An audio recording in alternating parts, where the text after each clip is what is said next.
Nílé lóko lájò lẹ́yìn òjì mo kí gbogbo yín káàbọ̀ sí orí ìkànnì Mùsùlùmí. Mo kí yín pé ẹ káàárọ̀, ẹ káàsán, ẹ káalẹ́ ní ibi tẹ́lẹ̀ gbogbo tẹ́lẹ̀ àti láǹfààní láti máa wò ìkànnì Mùsùlùmí. Àjíjẹ ara yóò máa jẹun, Ọlọ́run ní fẹ́ ṣọṣẹ́ gbogbo wa. Ojú tẹ̀ fún wò wá àti títẹ̀ fún wò wá kò sì ní fọ́nà ṣe ẹ ṣeun. Mùsùlùmí TV #1 Islamic channel jẹ́ ìkànnì tí ó wà fún oríṣiríṣi wáàsí àti ọ̀rọ̀ ẹ̀sìn látọ̀dọ̀ ọ̀pọ̀lọpọ̀ àwọn àfáà ńláńlá jàǹkàjàǹkà tí wọ́n mọ̀ máa ṣàlàyé ọ̀rọ̀ nípa ẹ̀sìn wa. Ní báyìí, ẹ bá mi subscribe sórí Mùsùlùmí TV kí ẹ lè máa jẹ ọ̀pọ̀lọpọ̀ gbádùn àwọn fídíò táwọn fi síbẹ̀ lónìí ọ̀rọ̀. Ẹ bá mi like kí ẹ sì bá mi subscribe, ẹ bá mi share kí ẹ bá mi comment sórí àwọn fídíò ìṣẹ̀lẹ̀ bẹ́ẹ̀ sí. Alladina amanu ọ̀rọ̀ la ilaha illallah labade bẹ́ẹ̀ bí kẹ́límà yẹn ṣe tó lọ́dọ̀ Ọlọ́run, bí kẹ́límà yẹn ṣe tó nínú ẹ̀sìn, bí kẹ́límà yẹn ṣe wíwo tó lọ́dọ̀ Ànábì tọ́lọ̀ ń fẹ̀sìn rán, wíwí rẹ̀ ẹ̀dọ́ lágbára àti wí Ọlọ́run ní fi rọ̀yàn lọ́rùn ní ọ̀jẹ́ kábútọ́ níbi orí wí tọ́ bá wí ni yóò jẹ lọ. Òun lọ́wọ́ á fa Usama tí wọ́n ń bọ̀ lójú ogun, ó wá pàdé ọ̀kan nínú àwọn gèfèrí Mákà, nínú àwọn mànáfìkì Mákà. Eléyìí wá ní la ilaha illallah, ẹ̀rú bá bẹ́rù ṣe bá tó ní la ilaha illallah. Usama bá pa ọbẹ̀ orí ẹ̀ ni ó ní wọ mànáfìkì yìí ní wọ́n wá délé wọn fún Ànábì lé ìró, Ànábì lọ pa ó lóun òun pa ni, Ànábì kí ló dé mànáfìkì, Ànábì ń sọ ọdọ́ kan rẹ̀. Akọ́tàlítàwó ya Usama túbọ̀dọ̀ ọ̀nkọ̀lá. Ànábì ni Usama ọ̀pá lẹ́yìn ìgbà tó sọ pé la ilaha illallah. Bọ̀dọ̀ máa kọ̀lá la ilaha illallah. Ó ní lẹ́yìn ìgbà tó sọ pé la ilaha illallah wọ́n wá pa á. Qala qultu ya Rasulallah.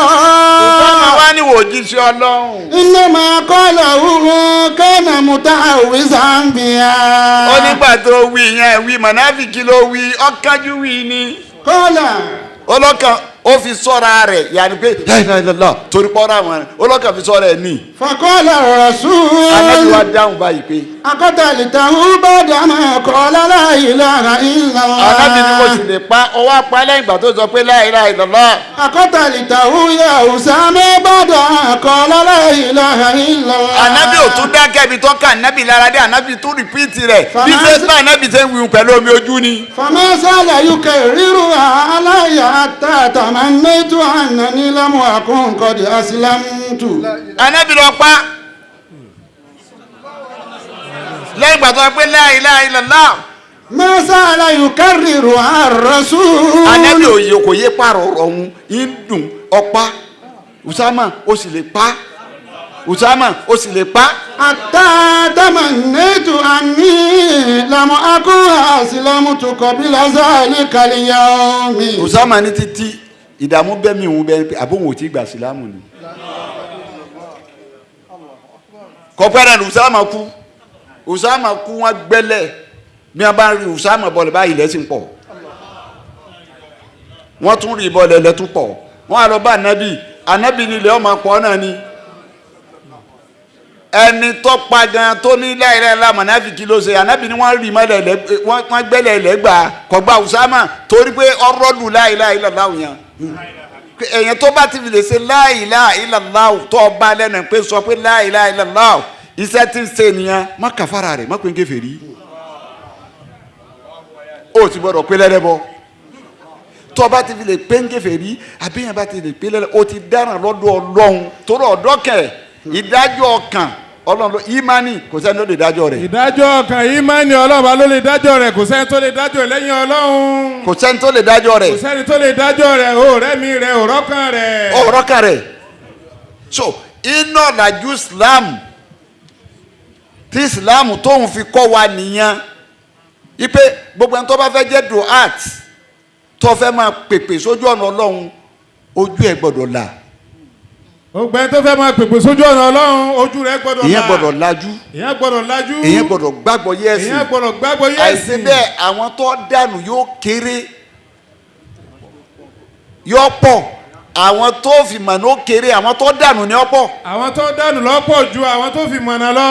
Nítorí ntọ́nà nǹkan bí a ti kọ́kọ́ lọ nǹkan Ọlọ́run ti sọ pé لا إكراه في الدين قد تبين الرشد من الغي ومن يكفر بالطاغوت فقد استمسك ومن يكفر بالطاغوت ويؤمن بالله فقد استمسك بالعروة الوثقى لا انفصام لها والله سميع عليم. inú ẹ̀ tó fi máa bí la ilaha illallah ṣe tó gbọ́dọ̀ nǹkan àwọn náà ni wọ́n lọ́lọ́ máa sọ fún ànẹ́bí pé sọ pé ya ahlal kitab. أهل الكتاب تعالوا إلى كلمة سواء بيننا وبينكم ألا نعبد إلا الله ولا نشرك به شيئا يتخذ بعضنا بعضا أربابا من دون الله فإن تولوا فقولوا بأننا مسلمون.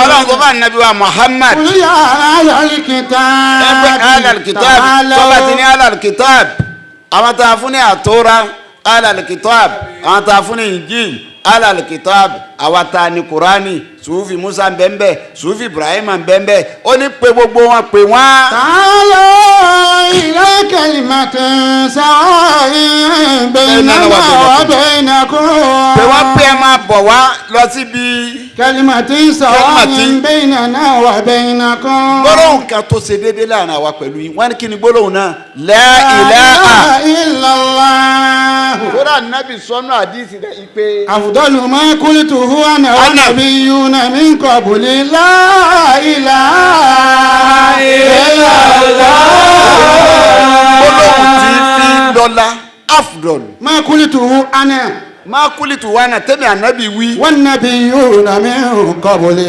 àtàwọn tó jásí pé àwọn ànábì tí wọ́n ti wá síwájú mi kí n tó dé.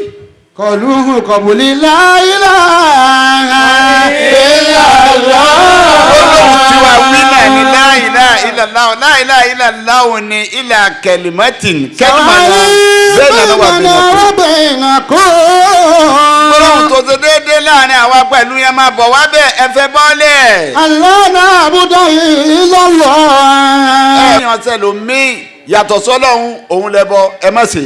ولا نشرك به شيئا ولا يتخذ بعضنا بعضا أربابا من دون báwo ni الله bá da àwọn àyàpọ̀ ń fún nítumọ̀ kọ̀ọ̀kan ni ó ní ta'ala ọ̀la kalimati sawa'i bainana wa bainakum àkọ́kọ́ ni pé Allah تعالى نعبد إلا ẹ gbọ́dọ̀ الله ṣẹlòmí ìyàtọ̀ sọ́lọ́hún ولا نشرك به ẹ شيئا gbọ́dọ̀ ṣẹbọ pẹ̀lú Ọlọ́hun Ọba ولا يتخذ بعضنا بعضا أربابا من دون الله. من دون apá kò sì الله gbọ́dọ̀ máa mápá kan sìn bí ẹni tó lóun àlìjẹ̀nú lòun ọ̀ máa sìn àbí wọn máa sin iná àbí wọn máa sin omi àbí wọn máa sin igi tí ọmọ wa bí ba pé kọ̀sọ́làjú ń bẹ tá a fi sọ pé Islam lọ́gbọ́làjú wa téèyàn bá yá ìnílàákàyè tí làákàyè rẹ̀ dàgbà bí wọn bá yá ìnílàákàyè tí làákàyè rẹ dàgbà tó o sì lajú tó sì lajú tó o sì máa tó ń ṣe tó sì mọ tó ń ṣe gbogbo ntọ́lọ̀ ń dá Ọlọ́run fi ṣẹrú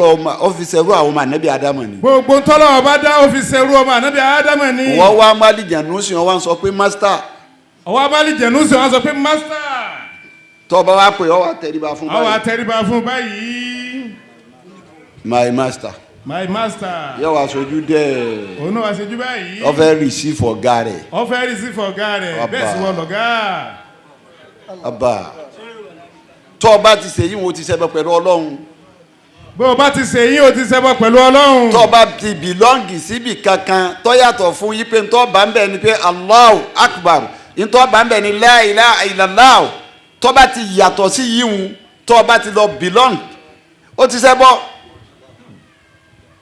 nítorí gbogbo ń tá a máa wá káwọn lọ́jọ́ lọ́wọ́ gbé àjìkalẹ̀ fún wa sẹ́mi téèyàn lọ́wọ́ máa wá ọ̀hún wo kọ ọ̀hún wá yìí bọ́ ọba dé mọ́kà gbogbo ẹ̀ lórí gbogbo ẹ̀ lórí tó bá dé mọ́kà ọmọ àní kọ́lẹ́sàn tó fẹ́ ní fírì iyì tó fẹ́ ní wàá ní bówó kan lọ́ ń wá ó rí o nídìí kó ṣe belong síbi kan kó tó débi tó ń lọ. o nídìí kó belong síbi kan kó tó débi tó ń lọ. nítorí tó bá mọ tó belong síbẹ̀ ọjọ́ kan ń bọ̀ ọjọ́ ọ̀pọ̀njú. tó bá belong síbi kan ọjọ́ kan ń bọ̀ ọjọ́ ọ̀pọ̀njú ni. ọjọ́ ọ̀pọ̀njú ni o. ọjọ́ ọ̀pọ̀njú ni. èyí Al-Qur'ani fi hàn wá tẹ́sí fi hàn wá gbogbo àwọn tí wọ́n belong sọ́nà sètánì padà mọ́ bọ́pá bọ́sẹ̀ ń pa wọn ni pé ìníbàárí wùmí ń kà. ìmọ̀ yín rí o. ìmọ̀ yín rí o. ìmọ̀ yín rí o. ìtàṣetánù padà sọ fún wọn nù ni. kẹ́lìmọ̀ la ilaha illallah làbádé bẹ̀ pé gbólóhùn yẹn ó tóbi o ọkọjá ntẹ̀yàn wí seré àbí ntẹ̀yàn ọmọ wí se fáàrí ẹlẹ́sìn tí bá ń pèpè gbọ́dọ̀ mọ̀ bẹ́ẹ̀ gbogbo àwọn tí wọ́n bá ti sọ pé la ilaha illallah dóńgó èrè àní etí ọba yé ìjọ ríra inú ẹ̀sìn ní kẹyanjú má kàfàrà rẹ̀ má pè ń gèfèrí má pè lẹ́lẹ́bọ̀ ojú ń tẹ́sìn fi hàn wá nù ẹ̀kejì tẹ́ni tí ń pèpè sójú ọ̀nà Ọlọ́run tọ́bọ̀dọ̀ mà gẹ́gẹ́ bí ọ̀làjú ìtọ́lọ̀ nígbàgbọ́ Jésù láyé òun ni unity wádà ìjọ kan Ọlọ́run ọ̀fẹ́ tẹ́ fíríkọ̀ Ọlọ́run ọ̀fẹ́ ká lọ lọ́tọ̀ọ̀tọ̀ wádà lọ́ba débi ìrun wákàtí márààrún ẹ pàdé mọ́sálásùbà ẹ pàdé láyìlá ẹ pàdé lálàsárì ẹ pàdé magrub ẹ pàdé ní ìṣá kò síbẹ̀ ṣe ní sípò wádà lọ́ba débẹ̀ ẹ pàdé jimá wádà lọ́ba débẹ̀ wádà lọ́ba débi pé kíbla kan náà ní kẹ́ni ẹ gbọ́dọ̀ ní kíbla méjì kíbla kan náà ní kíbla yìí láyé wádà lọ́ba débẹ̀ wádà lọ́ba débi àwẹ̀ bẹ́ẹ̀ nìkan bá gbà àwẹ̀ tiẹ̀ ní sàbánu abábágbà arájà bùrọ̀mọ̀dánà ká pè oṣù tó filẹ̀ fáwẹ̀ ní gbogbo ayé wádà ni unity lọ́fẹ́ ká ṣe òun náà lọ́ba débi ájì ọjọ́ kan náà làràfá ní gbogbo ayé kò gbọdọ̀ pọ́jọ́ méjì unity lọ́lọ́run train ní lọ́fẹ́ ká ṣe mbẹ́ ọ̀làjú lọ́fẹ́ gbédé bẹ́ẹ̀ kí ẹ má lukò ẹ lọ́pọ̀ kọ́ yẹra yín ẹ kóra yín pọ̀ sójú kan unity yìí ló wá bá débi orí irun tá à ń pè ní wádà ìwọ nìkan ṣoṣo ló ń kírun ọwọ́ à ń fohùn jẹ̀má sọ̀rọ̀ pé alhamdulillahi rabbil alamin arrahmani rahim iyyaka na'budu wa iyyaka nasta'in. ìwọ Ọlọ́run la máa sìn ìwọ àti ta ló kù lẹ́yìn rẹ̀. wa iyyaka nasta'in. ọ̀dọ̀ rẹ láti máa wá ràn lọ́wọ́ ẹ̀yin mélòó lẹ́ ń kírun. Ihdina siratal mustaqim. ìdínà fọ̀nàmà wá ẹ̀yin mélòó lẹ́ ń kírun. unity mu lọ́jọ́ Ọlọ́run lógún ẹni tí ó pèpè sójú ọ̀nà Ọlọ́run ó gbọ́dọ̀ gbàgbọ́ yẹn tí jẹ́ wádà yẹn gbogbo ohun tí ó fa kó ṣe ìpèpè rẹ̀ lọ síbi tẹ́fíríkọ̀ ká lọ lọ́tọ̀ọ̀tọ̀ kọ̀sọ́làjú ń bẹ̀ sílámù ọ̀fẹ́ lọ́jọ́ Ọlọ́run sọ pé yà ìwà nas iná alakinakum lẹ́sà karim wà ń sá.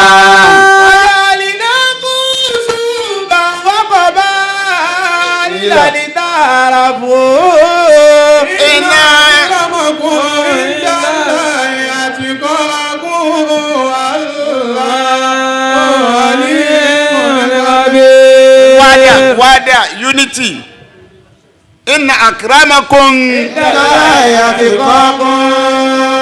ẹni tó bá jẹ́ lẹ́sìn tó fẹ́ pèpè sójú ọ̀nà Ọlọ́run pàápàá jùlọ náà ẹ̀sìn wa yìí ọ̀làjú yẹn gbọ́dọ̀ wà fún wa ká fi gbá àti gbọ́dọ̀ gbàgbọ́ yé torí tá a bá gbàgbọ́ yé á sọ àwọn èèyàn nù tí ó pọ̀ àwọn tá a dànù àwọn míì ti mọ̀nà tẹ́lẹ̀ á kàn tún sí wọn lọ́nà pé ẹ gbọ́ o wàhálà tí yìí wá fẹ́ pọ̀ bọ́ bá kú ti fẹ̀ sí yín lẹ̀ fún yín ní ṣe pé ṣe má ẹ tukùn lọ́rùn mi. ẹ tukùn kó lọ́rùn mi wàhálà yìí pọ̀ ọ̀tọ̀yìn tẹ́lẹ̀ yìí ọ̀tọ̀yìn tọ̀ nítorí ó rí pé rùjúm òkò tí bá ń bá ẹ lẹ́sìn kódà ní jẹ́gẹ́ fèrè okòrin ọ̀bá.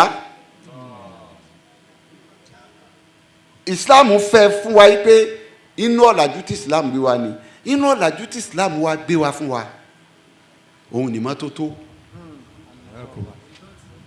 ànàsọ́ọ̀fà ipe ìmọ́tótó Islam gbé wá fún wa pé inú ọ̀làjú tá a gbọ́dọ̀ ní tọ́mọnìyàn gbọ́dọ̀ ní fúnra ara rẹ̀ yàtọ̀ sí pé ó jẹ́ mùsùlùmí o ó jẹ́ mùsùlùmí o ìmọ́tótó pàtàkì ó tún wá pàtàkì yàtọ̀ fẹ́lẹ́sìn wa yìí ó tún wá pàtàkì yàtọ̀ fáwọn tá a láǹpẹ̀pẹ̀ sójú ọ̀nà Ọlọ́run. إن من ثقافة هذا الدين النظافة في الأشياء وعلى هذا شرع للمسلمين في صلاة طهارة ọ̀làjú yẹn عند حدوث الحدث. ó sọ fún wa ipe inú ọ̀làjú ni kí ìmọ́tótó neatness kéèyàn neat òun lọ́fà pé nú ẹ̀sìn wa ìtọ́ kọ́kọ́ gbé wá fún wa nìmọ́tótó pé ẹ lè sìn mí tẹ́ ẹ bá mọ yìí nígbà làrúkọ́ni fi sọ yìí pé. يا أيها الذين آمنوا إذا قمتم إلى الصلاة فاغسلوا وجوهكم وأيديكم إلى المرافق وامسحوا برؤوسكم وأرجلكم إلى الكعبين وإن كنتم جنبا فاطهروا وإن كنتم مرضى على سفر أو جاء أحد منكم من الغائط أو لامستم النساء فلم تجدوا ماء فتيمموا صعيدا طيبا فامسحوا بوجوهكم وأيديكم منه ما يريد الله ليجعل عليكم من حرج ولكن يريد ليطهركم وليتم نعمته عليكم لعلكم تشكرون. ìmọ́tótó ńlọ́lá ń gbé wáyé pé. يا أيها الذين آمنوا máa wo bí ẹ̀sìn tó gbọ́dọ̀ ju wá wòye ọ̀nà tó pín mọ́tótó sí ọ̀fẹ́ kírun Ọlọ́run béèrè mọ́tótó lọ́dọ̀ rẹ ó súnmọ́ obìnrin rẹ ó béèrè mọ́tótó lọ́dọ̀ rẹ obìnrin parí nǹkan oṣù ó béèrè mọ́tótó lọ́dọ̀ rẹ bẹ́ẹ̀ ni agbọ́talaye tèèyànnu bọ́ bá fẹ́ wọnú ìsìlámù ìtumọ̀ ní ẹ kọ́kọ́ tí wọ́n ní ẹ wẹ̀ ó béèrè mọ́tótó lọ́dọ̀ rẹ gbogbo eléyìí pátápátá àwa gbọ́ pàǹsẹ̀ mi kí ló tún kò kú tí wọ́n ní awẹ́ ẹni ti kú ẹni tó ti kú a sì fẹ́ rí ìbọ̀lẹ̀ ní sílòdè ìyàwó ni ẹ̀rì bọ́ọ̀lẹ̀ wọ́n tún ní ká wẹ̀. Ọlọ́run ní bó ṣe kú tí bọ̀ wá bá mi wẹ́wẹ́ òun ló fa ìjọ tí àwọn sàábà tí wọ́n kú sójú ogun torọ́ lọ́run àṣẹ yóò wí ni o ń sin lọ́run kankan gbọ́dọ̀ kàn mí òun ṣe rẹ ni o ìsìn lọ́hùn ìkákọ̀ bọ̀rọ̀ kàn mí. ọmọ abẹ́ ni gbogbo tó nílẹ̀ tí fi kàyàn torí ẹ̀ ló fi kó lẹ̀ ọmọ abẹ́ ni pé ọ̀rẹ́ tó kójọ yìí dákun má kó gbogbo rẹ̀ bù mí. dákun ọ̀rẹ́ tó kó lẹ̀ yìí má fi lù mí. torọ́ ẹni tí ọ̀gbọ́ yé wọn náà máa ń pàdé wọn o àwọ̀ tó gbọ́ yé wọn gẹ̀gàn lọ dáràn. Ọlọ́run ní alfu lam mim ayitaku ayekulu amana wa la yubtalu. وقد فتنا الذين من قبلهم فليعلمن الله الذين صدقوا وليعلمن الكاذبين. aláwọ̀ alábíbá di sáníkà ó lẹ ẹ̀yìn ẹ̀ máa roni. ayutiraku. nǹkan pa yín ti yín nù pé ẹ ti rẹ gbà mí wọ́ kí n ti máa yín nù kémi ọmọdé yín wò. ayekulu amana wa hum la yubtalu. kí n má mì yín kí n má dẹ yín wò kí n má gbò yín ó gbò ọ̀gá wa títí wọ́n sọ pé ata سلسلوا حتى يكون الرسول والذين آمنوا معه متى نصر الله. àwọn tó súnmọ́ jù àwa lọ́nu kò sẹ́nìkan tó náà wọ́n fẹ́ràn tó ànábì mọ́ ànábì tó bá fẹ́ràn ni. àṣìbùtò àtọ́jú kò lórí jẹ́ ń gbẹ́tọ̀ ọ̀la mọ́ àti kò mọ̀ ẹ̀sán.